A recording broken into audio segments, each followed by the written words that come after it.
വൈകുന്നേരം ആയപ്പോൾ എനിക്ക് പൊറോട്ട തിന്നാൻ തോന്നി. ഞാൻ അച്ഛയോട് പറഞ്ഞ് പൊറോട്ട വാങ്ങിച്ചുകൊണ്ട് വരാൻ. അപ്പോൾ അമ്മ പറഞ്ഞ് ഇന്ന് വെറൈറ്റി ആയിട്ടൊരു മുട്ടക്കറി ഉണ്ടാക്കി തരാമെന്ന്. അപ്പോൾ അമ്മ മുട്ടക്കറി ഉണ്ടാക്കുന്നത് നോക്കാം.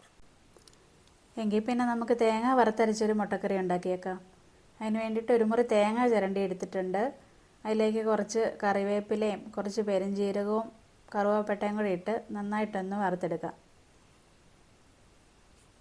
തേങ്ങ വറുത്തരച്ച ഗ്രേവി ആകുമ്പോൾ നല്ല ടേസ്റ്റായിരിക്കും. മുട്ട നമ്മൾ പുഴുങ്ങി വെച്ചിട്ടുണ്ട്. തേങ്ങ പെട്ടെന്ന് വറുത്ത് കിട്ടാൻ വേണ്ടിയിട്ടൊരു ടിപ്പ് പറഞ്ഞുതരാം.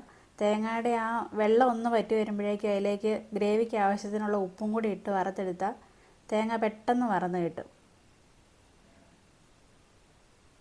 ഇനി അതിന് ഗ്രേവിക്ക് വേണ്ടിയിട്ട് നമുക്ക് 2 സവോളയും കൂടി എടുത്തേക്കാം. നമ്മൾ തേങ്ങ അരയ്ക്കുന്നതിനകത്ത് ഒട്ടും വെള്ളം ചേർക്കാതെ വേണം അരച്ചെടുക്കാൻ. അപ്പോഴാണ് നല്ല കറുപ്പ് കളറായിട്ട് കിട്ടുകയുള്ളൂ. ഇനി കുറച്ച് തേങ്ങ വറുത്തതിനകത്തോട്ട് 1 സ്പൂൺ മല്ലിപ്പൊടി, 1 സ്പൂൺ ഗരം മസാല, 1/2 സ്പൂൺ മഞ്ഞൾപ്പൊടി, 2 സ്പൂൺ മുളക് പൊടിയും കൂടി ഇട്ട് ചൂടാക്കിയെടുക്കുക.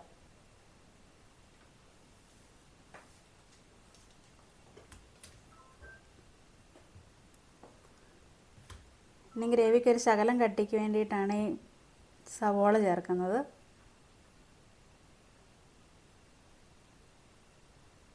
നമ്മൾ തേങ്ങയ്ക്കകത്ത് ഉപ്പിട്ടിട്ടുള്ളത് കൊണ്ട് സവോളയ്ക്ക് ഉപ്പ് ചേർക്കേണ്ട ആവശ്യമില്ല. പിന്നെ ലാസ്റ്റ് നോക്കിയിട്ട് വേണമെങ്കിൽ ചേർത്താൽ മതി.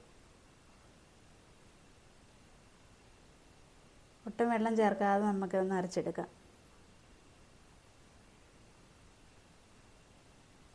നമ്മുടെ അരപ്പൊക്കെ നന്നായിട്ട് അരച്ചെടുത്തിട്ടുണ്ട്. ചപ്പാത്തിക്കും പൊറോട്ടയ്ക്കും ചോറിനും നല്ലതാട്ടോ ഈ ഒരു ഗ്രേവി പോലെ വെച്ച മുട്ടക്കറി വെച്ചാൽ.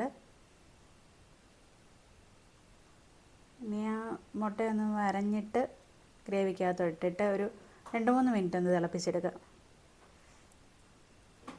ഞാനിങ്ങനെ മസാല ചേർക്കുന്ന കറികളൊക്കെ വെക്കുമ്പോൾ അതിനകത്തോട്ട് ഒരു നുള്ളു പഞ്ചസാരയും കൂടെ ചേർക്കും.